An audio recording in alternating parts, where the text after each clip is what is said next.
Sarah's body trembled as another blow landed across her shoulders.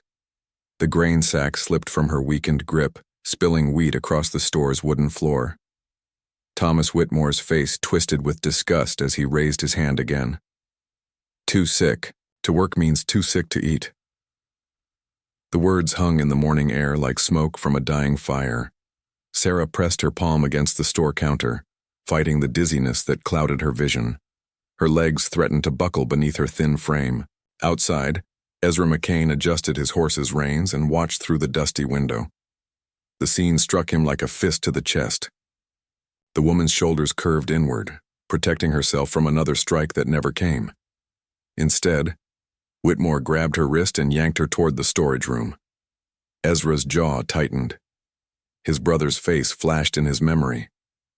The same, helpless expression. The same plea for mercy that went unheard. The bell above the store door chimed as Ezra stepped inside. His boots echoed against the floorboards. Whitmore looked up from where he stood over Sarah, who had collapsed beside. The spilled grain. Help you with something, McCain? Grain for my horses. Ezra's voice carried the weight of controlled anger. Seems you got plenty on the floor there. Sarah lifted her head. Her dark eyes met his for a moment before she looked away. Shame burned in her cheeks, but something else flickered there too. Recognition. Hope. Whitmore's laugh grated like metal on stone. This one's more trouble than she's worth. Can't lift a 20-pound sack without making a mess. Ezra knelt beside Sarah. Up close, he could see the old scars on her wrists. Rope burns, chain marks, the kind that never fully healed. She tried to gather the scattered wheat with shaking hands. Leave it, Ezra said quietly. I'll handle this. Sarah's hands stilled. She searched his face, looking for the trick she'd learned to expect from white men offering help. Finding none, she allowed him to help her stand. You paying for damaged goods, McCain? Whitmore stepped closer. She owes me for that grain. How much? More than you got. Ezra reached for his coin pouch, but Sarah's fingers brushed his arm. The touch was brief, desperate. When he looked at her, she shook her head almost imperceptibly. He owns my contract, she whispered. My husband's debts. The words hit Ezra like cold water. Debt bondage, legal slavery by another name. He'd heard rumors but never seen it practiced so openly. Whitmore's smile widened. Sarah here is learning about responsibility. Her husband made promises before he died. Promises that need keeping. What kind of promises? The expensive kind. Sarah's breathing quickened. Her fingers traced the edge of her worn apron, and Ezra noticed how her eyes darted toward the store's back room. Fear lived in that glance. The kind of fear that came from knowing exactly what waited in dark places. I should get back to work, Sarah said. Each word cost her something. Smart woman. Whitmore's hand landed on her shoulder. Not gentle. A reminder of ownership. Ezra's muscles coiled. His brother's voice echoed in his memory, begging for help that never came. The sound of cannon fire, the smell of smoke and blood and failing courage. I'll take 50 pounds of grain, Ezra said, and I'll pay extra for the mess. Generous of you. Whitmore's grip on Sarah's shoulder tightened. But some things ain't for sale. That evening, Ezra sat outside the saloon watching the sun sink behind the mountains. The town of Redemption Creek settled into its evening rhythm. Laughter spilled from doorways. Children chased each other through the dusty streets. Normal life continued while Sarah remained trapped in Whitmore's store. You look troubled, friend. Sheriff Collins settled into the chair beside him.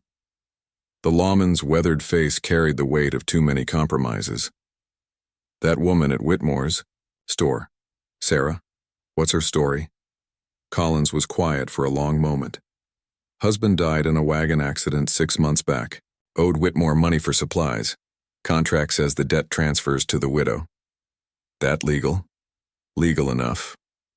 The sheriff's tone suggested he'd made peace with things that sat poorly in his gut. Whitmore's got papers, all proper and signed. She looks half dead. Woman's got the consumption, makes her weak. Whitmore says she's working off what's owed.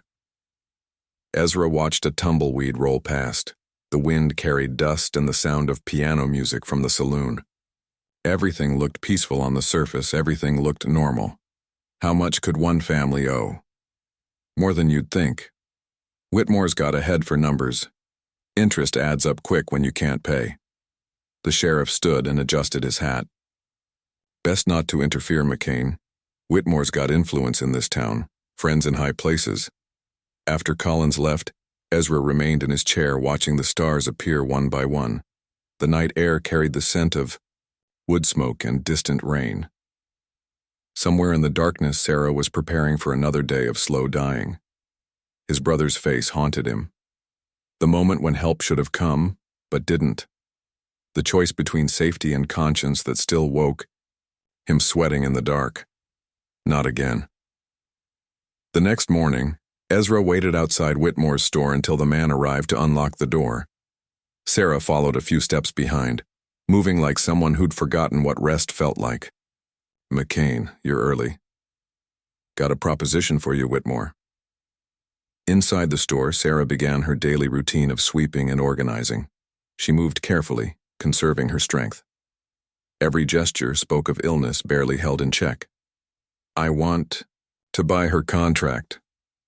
Whitmore's eyebrows rose. That so? Name your price. She ain't for sale. Everything's for sale. Not this. Whitmore's voice hardened. Sarah's got special skills. She can read, write, keeps my books balanced. Hard to find help like that. The admission hung between them. Sarah could read. That meant she could see whatever Whitmore kept hidden in his ledgers, whatever secrets he didn't want shared. Double whatever she owes. Triple wouldn't cover it. Whitmore's smile turned ugly. Some debts run deeper than money, McCain. Sarah's husband learned that the hard way. The threat was clear, subtle but unmistakable. Sarah's sweeping slowed as she listened to the conversation. Her knuckles whitened where she gripped the broom handle. Think about it, Ezra said finally. I'll be around. That night, Sarah appeared at Ezra's cabin like a ghost materializing from the darkness. She carried a small leather satchel clutched against her chest. Her eyes darted constantly toward the road, watching for pursuit. I can't stay long, she whispered. But I had to warn you. Whitmore's planning something bad. What kind of something? Sarah's hands shook as she opened the satchel. Inside, Ezra glimpsed papers covered in careful handwriting. Numbers, names, dates. My husband found out about Whitmore's business. The real business. This ain't just about me. What are you talking about? The contracts, the debts, none of it's real. Sarah's voice dropped to barely audible. He's been trapping people, making them slaves in everything but name. The papers rustled as Sarah closed the satchel. My husband was going to take this evidence to the territorial government. 3 days later, his wagon went off the road. You think Whitmore killed him? I know he did. The wind picked up outside, rattling the cabin's windows. In the distance, Ezra could see lights moving along the road. Riders, moving fast and purposeful through the darkness. They're coming, Sarah said. I have to go. Stay. The word surprised them both. Sarah's eyes widened, and Ezra realized he'd made a choice without conscious thought. The same choice he'd failed to make for his brother. It's not safe, Sarah said. Neither is going back. The sound of hoofbeats grew closer. Sarah looked at the approaching lights, then at Ezra's face. Whatever she saw there convinced her. If I stay, there's no going back. For either of us. I know. Sarah stepped fully into the cabin and closed the door behind her. The leather satchel remained clutched in her arms like a shield against the darkness outside. Through the window, they watched the riders approach. Torches flickered in the night like angry stars. The riders circled the cabin twice before disappearing into the night. Their torches left ghost trails in the darkness. Sarah sat in Ezra's wooden chair, the leather satchel pressed against her chest like armor. Neither of them spoke until the hoofbeats faded completely. "They'll be back," Sarah said. Ezra nodded. He'd known that the moment she stepped through his door. Some choices carved themselves into stone the instant they were made. The cabin felt smaller with 2 people inside. Sarah's presence filled the spaces between familiar objects. Her breathing, the rustle of her dress against the chair, the way she watched the windows with the alertness of prey. "You hungry?" She shook her head, but her stomach betrayed her with a low growl. Ezra heated beans and hardtack over the fire. Sarah ate slowly, carefully, like someone who'd learned not to waste food or trust its availability. "Thank you," she said when she finished. "For the food? For not asking questions." Ezra understood. Questions meant explanations. Explanations meant reliving pain better left buried. He'd spent years perfecting the art of not asking what hurt. That first night, Sarah slept in the chair. Ezra offered his bed, but she refused. The satchel never left her lap. Even in sleep, her fingers remained curled around its edges. Dawn brought the smell of smoke on the wind. Not wood smoke. Something else? Something that made Sarah sit up straight and press her face to the window. "What is it?" "Whitmore's sending a message." In the distance, black smoke rose from the direction of town. Too much smoke for a cooking fire or forge, the kind of smoke that came from burning buildings. "He's destroying evidence," Sarah said, "making sure his version of events is the only one that matters." Ezra saddled his horse and rode toward town. The smoke came from behind Whitmore's store, a storage shed reduced to ash and twisted metal. Townspeople gathered in small groups, whispering among themselves. "Terrible thing," said Mrs. Henderson from the boarding house. "All those old contracts and papers. 20 years of business records gone." "Lucky the fire didn't spread," added the barber. "Could have taken the whole block." Sheriff Collins stood near the smoldering ruins, his face unreadable. When he saw Ezra, he walked over. "Convenient timing," Collins said quietly. "How so?" "Fire started right after someone broke into Whitmore's office. Seems they were looking for something specific." Ezra kept his expression neutral. "Find anything?" "Nothing left to find. Fire took care of that." The sheriff's eyes held a message. He knew more than he was saying. The question was whether that knowledge made him friend or enemy. "Whitmore's offering a reward," Collins continued, "for information about his missing property." "What kind of property?" "The kind that knows how to read." Ezra rode back to the cabin with supplies and bad news. Sarah listened to his report without surprise. She'd expected Whitmore to destroy evidence. What worried her was the reward. How much? Enough to make honest men consider dishonest choices. Sarah's laugh carried no humor. Honest men don't last long in Whitmore's world. Over the following days, they settled into a careful routine. Sarah's health improved with regular meals and rest. Color returned to her cheeks. Her hands stopped shaking quite so much. But the satchel remained her constant companion. Ezra worked his small ranch while Sarah tended the cabin. She cooked and cleaned and mended his clothes. Simple domestic tasks that felt strange after months of slave labor. Her movements gradually lost their fearful economy. "You don't have to earn your keep," Ezra told her one evening. "Everyone earns their keep somehow." "Not like that. Not by being afraid." Sarah's hand stilled on the shirt she was mending. "Fear kept me alive. Hard habit to break." They talked in fragments, pieces of lives too broken to share whole. Sarah had been born free in Kansas before the war, learned to read from a minister's wife who believed education was God's gift to all people, met her husband at a church social, followed him west for the promise of land and freedom. Ezra had been raised on a Missouri farm, joined the Union Army with his younger brother, watched that brother die at Gettysburg while he crouched behind a stone wall, too afraid to help, came west to escape the memory of his own cowardice. "What was his name?" Sarah asked. "Thomas. Tommy when we were kids." "Like Whitmore." Different kind of man entirely. Sarah nodded. Names could be poison or blessing depending on who carried them. The trouble started small. Ezra's cattle began dying. One at a time, spread across several days. No obvious cause. No sign of disease or injury. Just healthy animals found dead in the morning. Poison, Sarah said when she saw the third carcass. Proving that's another matter. Whitmore doesn't need proof, just results. The next week brought different problems. Ezra's credit at the general store was suddenly no good. The blacksmith refused to shoe his horses. Neighbors who'd always offered friendly waves now looked away when he passed. They're scared, Sarah said. Of Whitmore? Of what happens to people who cross him. Sheriff Collins visited on a Tuesday morning. He sat his horse outside the cabin, close enough to talk but far enough to run if needed. Whitmore's getting impatient, Collins said. About what? His property. Says he's got legal claim to that woman. Her name is Sarah. I know her name. Collins's voice carried frustration. I also know the law. Whitmore's got papers, contracts, all signed and witnessed. Forged papers. Prove it.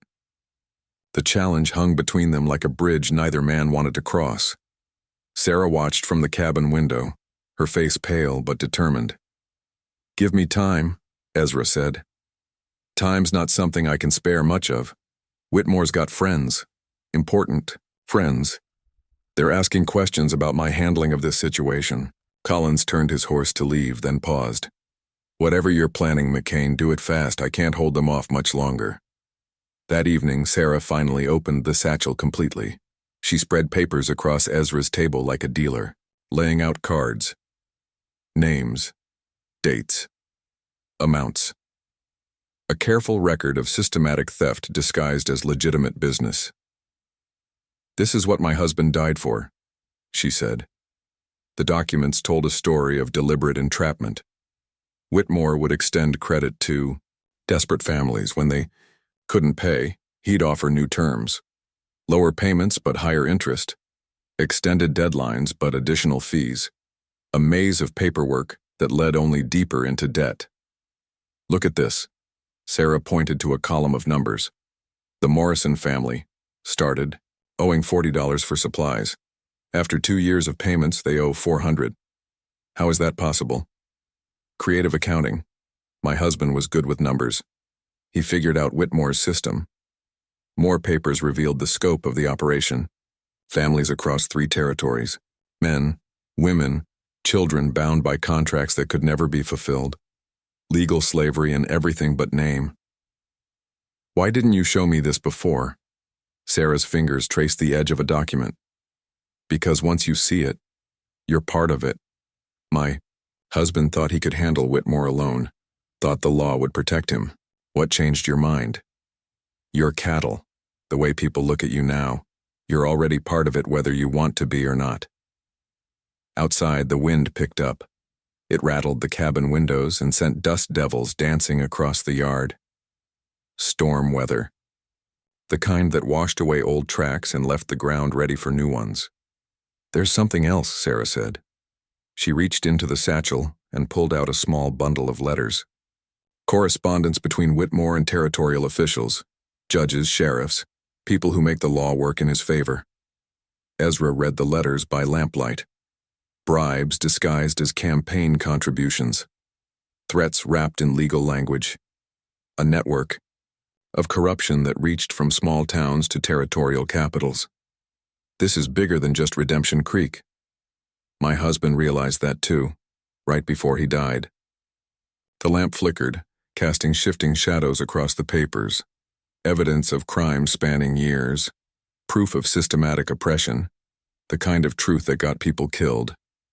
We need to get this to someone who can act on it, Ezra said. Who? Everyone's either bought or scared. Federal marshals, territorial governor. Someone outside Whitmore's reach. Sarah gathered the papers carefully. My husband thought the same thing, that's why he's dead. Then we do it different, smarter. How? Ezra studied the letters again. Names, dates, patterns of communication. We make them come to us. Sarah's eyes narrowed. What do you mean? Whitmore's been hunting us. Time to make him the prey. The wind gusted harder, shaking the cabin walls. In the distance, thunder rumbled like the sound of approaching horses. The storm was coming whether they were ready or not. The harassment escalated with the precision of a closing trap. Ezra's remaining cattle disappeared overnight. His well was fouled with something that made the water taste of metal and death. Fence posts were cut, leaving his property boundaries unmarked and disputed. Sarah watched from the cabin window as riders circled the property each evening. Always at dusk, always just beyond rifle range. Counting, measuring, planning. They're wearing us down, she said. Ezra checked his ammunition for the third time that day. Working so far. The isolation pressed against them like a physical weight. No supplies from town. No visitors except the silent watchers who appeared each night. Sarah's health began to decline again under the constant stress. Her cough returned first, then the trembling in her hands. The careful color that had returned to her cheeks faded back to gray. She tried to hide it, but Ezra saw how she pressed her palm to her chest when breathing became difficult. We could leave, he said one morning. Head north to Colorado. Start over. Sarah's fingers tightened around the leather satchel. What about the others? What others? The family's still trapped, the ones who don't have evidence or a place to run. Ezra had no answer for that. The Morrison family with their impossible debt. The widow Henderson whose children worked Whitmore's fields without pay. A dozen other names from the documents. People who would remain enslaved long after Sarah and Ezra disappeared into the wilderness. Your husband tried to save them, Ezra said. Look what happened. He tried alone. Sarah's voice carried quiet steel. We're not alone. She was wrong about that, but Ezra didn't argue. Alone was exactly what they were. Two people against a network of corruption that reached into every corner of territorial authority. The breaking point came on a Thursday. Ezra returned from checking his property. Lines to find Sarah collapsed beside the cabin door. The satchel lay scattered nearby, its contents blowing across the yard like autumn leaves. He gathered the papers while Sarah struggled to sit up. Her breathing came in short, painful gasps. Blood specked her lips. They came while you were gone, she whispered. Who? 3 men. Said they had a warrant for stolen property. Ezra helped her into the cabin and settled her in the chair. The satchel's leather straps had been cut. Someone had examined the contents carefully before leaving them for the wind to claim. What did you tell them? Nothing, but they saw enough. The implications hit Ezra like cold water. Whitmore now knew exactly what evidence Sarah possessed. The correspondence. The forged contracts. The careful documentation of his criminal network. How long before they come back? Sarah's laugh turned into a coughing fit. They're not coming back. Not yet. Why not? Because now they know we can hurt them. That makes us dangerous in a different way. She was right. Before, they had been fugitives. Now they were witnesses. The difference mattered in ways that changed everything. That evening brought unexpected visitors. Mrs. Morrison arrived first, riding a tired horse through the gathering dusk. Her face carried the hollow look of someone who'd lost everything but hadn't yet accepted it. Is it true? She asked. About the contracts? Sarah spread the relevant documents on the table. Mrs. Morrison's weathered hands traced the numbers that had destroyed her family. 4 years of payments, 4 years of watching the debt grow instead of shrink. We never owed this much, Mrs. Morrison said. None of you did. More families arrived over the next 2 days. The widow Henderson with her youngest son. Old Pete Carlson who'd lost his farm to Whitmore's creative accounting. People who'd been isolated by shame and fear, discovering they weren't alone in their suffering. They came quietly after dark, staying only long enough to see the evidence of their exploitation. Each confirmation added weight to Sarah's carefully maintained records. What do we do with this? asked Henderson. We survive it, Sarah said. Together. But survival required more than evidence. It required someone willing to act on that evidence. Someone beyond Whitmore's reach and influence. There's a federal marshal in Denver, said Carlson. Man named Brooks. Heard he's honest. Denver's 2 weeks hard riding, Ezra said, assuming we could get there alive. Assuming Marshal Brooks would listen, added Mrs. Morrison. Federal men don't always care about territorial problems. Sarah studied the correspondence again. Names and dates and carefully coded threats. The network of corruption that protected Whitmore extended far beyond Redemption Creek. We don't go to them, she said finally. We make them come to us. How? Sarah pulled out a specific letter, one that mentioned a federal investigation into territorial land deals. Marshal Brooks was already investigating corruption. He just didn't know about Whitmore yet. We send him evidence. Let him know there's more to be found here. Mail doesn't leave town without Whitmore knowing about it, Henderson said. Then we don't use the mail. Ezra understood first. You want to use the families, send pieces of evidence through different routes. Exactly. Too many messengers to stop them all. It was a desperate plan born from desperate circumstances, but it was also the only plan that might work. Over the next week, they copied documents and prepared packages. Each family would carry different pieces of the puzzle to different destinations. Denver, Santa Fe, territorial capital. Any place that might house someone capable of action. Sarah grew weaker as the work progressed. The stress and activity took their toll on her already fragile health. She refused to rest while others risked everything to carry her husband's evidence to safety. You need to stop, Ezra told her after finding her collapsed over the writing table. Can't stop, not now. You're killing yourself. I'm honoring my husband's death. The distinction mattered to her in ways Ezra couldn't fully understand. This was about more than justice or survival. It was about giving meaning to loss, making sacrifice count for something beyond grief. The families began leaving on different nights, carrying their pieces of the truth toward uncertain destinations. Mrs. Morrison rode north toward Colorado. The Hendersons went east to Kansas. Old Pete took the southern route through Indian Territory. Each departure reduced their numbers and increased their vulnerability. Whitmore's men watched the exodus with growing agitation.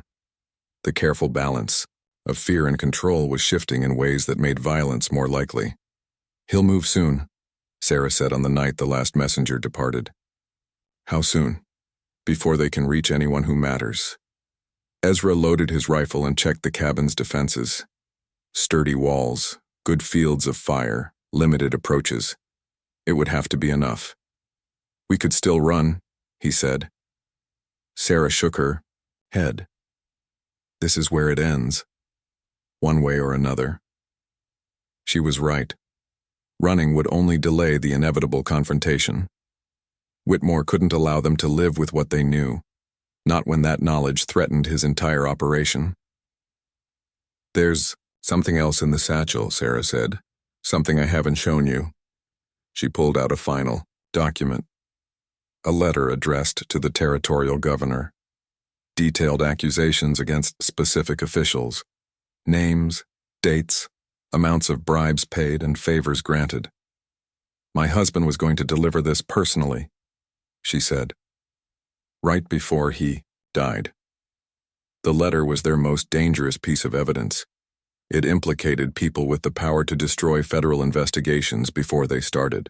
People who would kill to protect their secrets. Why didn't you send this with the others? Because it's not evidence. It's a weapon. And weapons are only useful when you're ready to use them. Outside, the wind carried the sound of approaching horses. Not the usual evening patrol. Too many riders. Moving too fast. Coming too directly toward the cabin. Sarah clutched the letter to her chest. They're coming. Ezra moved to the window. Torches flickered in the darkness like angry stars. A dozen riders at least, maybe more, all converging on the cabin with the inevitability of an avalanche. Whatever happens, Sarah said, don't let them have this letter. What's so special about it? It names the man who ordered my husband's death, the man who's been protecting Whitmore all along. The writers spread out, surrounding the cabin with practiced efficiency. Voices called out in the darkness. Demands for surrender. Promises of mercy that nobody believed. Sheriff Collins's voice rose above the others. "McCain, you've got 5 minutes to send that woman out.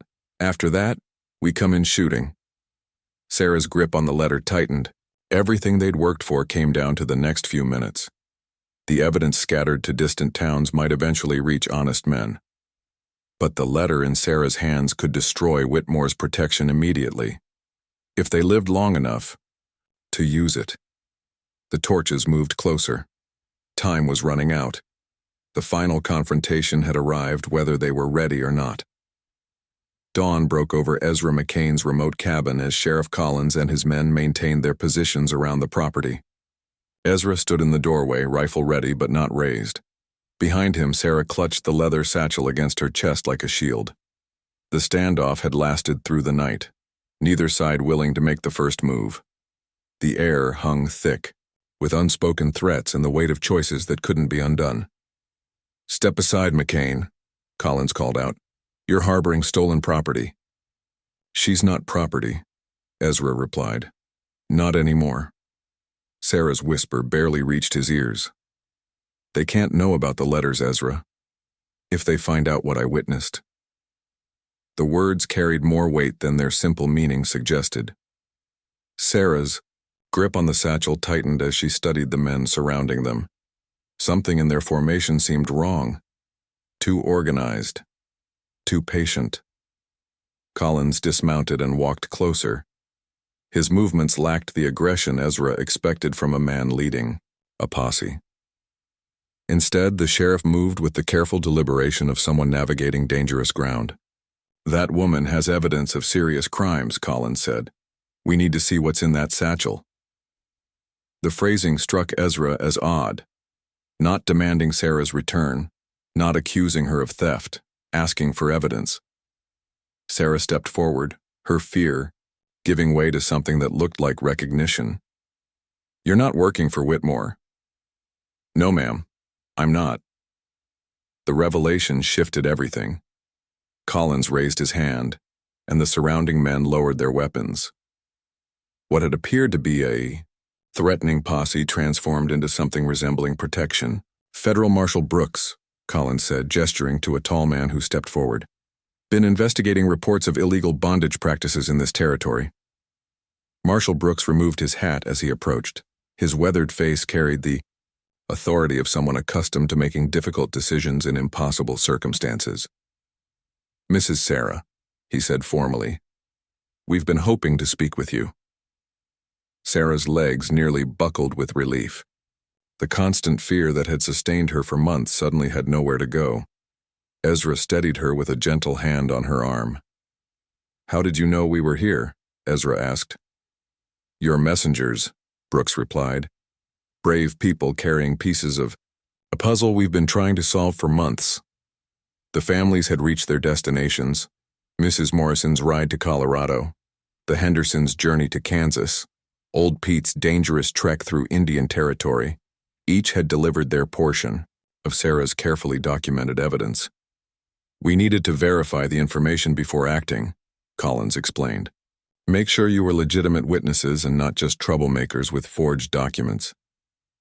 Sarah opened the satchel with trembling hands. The morning light revealed the full scope of her husband's work. Contracts, correspondence, financial records. A complete picture of Whitmore's criminal enterprise. Marshal Brooks examined the documents with the practiced eye of someone who understood the legal complexities involved. His expression grew darker as he read through the evidence of systematic exploitation. "This is comprehensive," Brooks said. "Your husband was thorough. He died for this information." "I know. We've been investigating his death along with several others." The admission hung in the morning air like smoke from a dying fire. Sarah's husband hadn't died in vain. His death had attracted attention from people with the power to seek justice. "There's more," Sarah said. She pulled out the final letter. The one that named names and detailed the network of corruption protecting Whitmore's operation. Brooks read the letter twice before speaking. This implicates Territorial Judge Morrison. He's been blocking our investigations for months. My husband was going to deliver it personally, Sarah said. 3 days later, his wagon went off the road. Judge Morrison ordered the killing? The letter proves it. The pieces fell into place with devastating clarity. Whitmore's confidence, his certainty that the law would protect him, the systematic destruction of evidence and witnesses, all backed by judicial corruption at the highest levels. We'll need you both to testify, Brooks said. Federal court in Denver, full protection until the trials are complete. Sarah nodded, but her attention had shifted to something else. Dust clouds on the horizon. Riders approaching fast from the direction of town. That'll be Whitmore, Collins said grimly. Probably figured out we're not here to help him. The approaching riders numbered at least 20. Armed men with the desperate fury of people who knew their world was ending.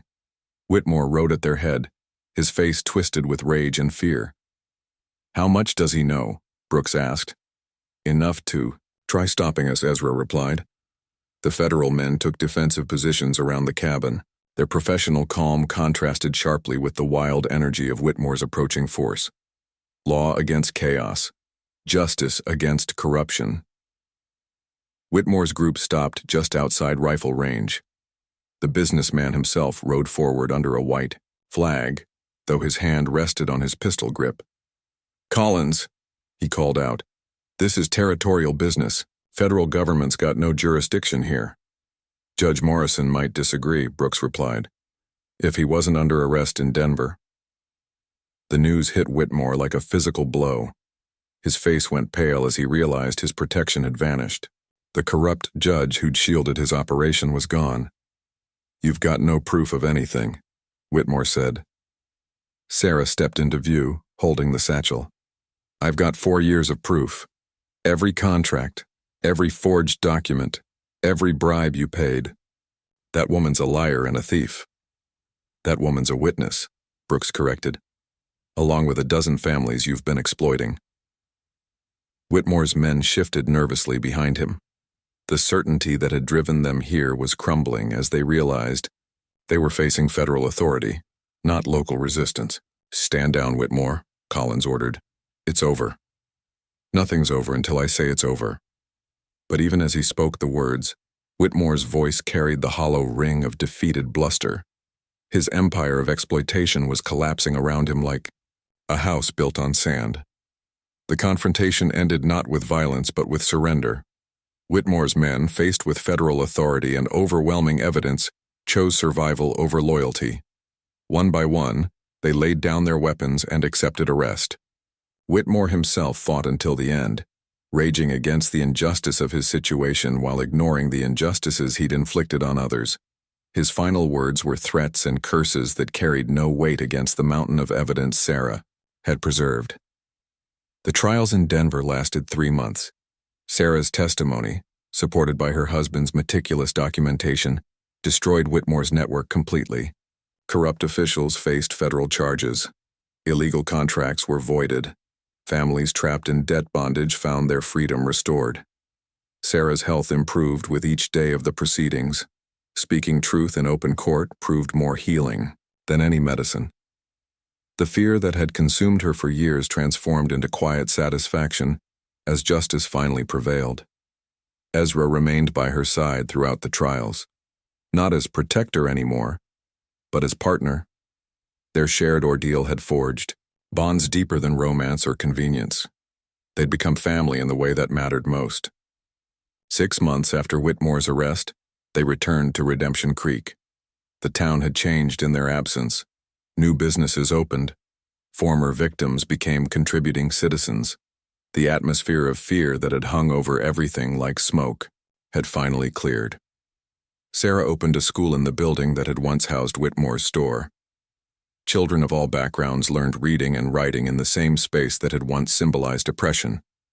The transformation felt like poetry written in hope instead of fear. Ezra worked as Collins's deputy, helping maintain the peace they'd fought so hard to achieve. His guilt over his brother's death hadn't disappeared, but it no longer defined him. He'd found redemption through protecting others instead of failing them. On quiet evenings, they sat on the cabin porch watching the sunset behind the mountains. The leather satchel rested on a shelf inside, its contents no longer secret or dangerous. Just history, preserved against forgetting. "Your husband would be proud," Ezra said one evening. "He'd be amazed it worked," Sarah replied. Sometimes the smallest voices carry the farthest. The town below them glowed with lamplight and the sounds of normal life. Children playing, adults working, families building futures without fear of exploitation or bondage. They'd helped create something beautiful from their shared pain, not through violence or revenge, but through courage and persistence and an unwillingness to let injustice remain hidden in darkness. The wind carried the scent of rain and growing things, new life taking root in ground that had been barren too long. Sarah and Ezra sat in comfortable silence, two wounded souls who'd found healing through helping others find their own freedom. Some stories end with dramatic flourishes. Others end with quiet satisfaction in the knowledge that ordinary people can create extraordinary change when they refuse to accept that suffering is inevitable. This was that kind of story.